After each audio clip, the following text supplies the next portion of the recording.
The sky looks normal, soft orange light stretching across the horizon, birds flying low, oceans shimmering like liquid gold. No one would know this is the last sunrise Earth will ever see. For billions of years, the sun has burned silently, a massive nuclear furnace holding our world together. But today, something changes. Scientists had warned us, stars do not live forever. Deep inside the sun's core, hydrogen has nearly run out. The balance that kept it stable for 4.6 billion years begins to fail. As the sun swells into a red giant, mornings grow hotter, brighter. The light no longer feels warm. It feels consuming. Oceans begin to steam, rivers shrink, forests ignite under an unforgiving sky. Cities stand silent beneath a giant crimson star that now fills half the horizon.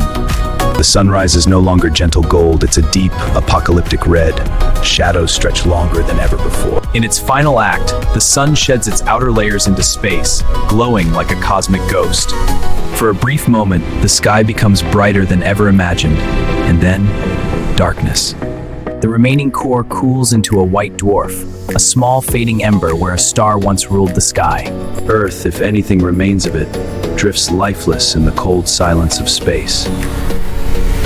And somewhere in the universe, other worlds are watching their own sunrises, unaware that one day, their sky too will glow for the last time. If this story made you look at today's sunrise differently, don't forget to like, share, and subscribe for more.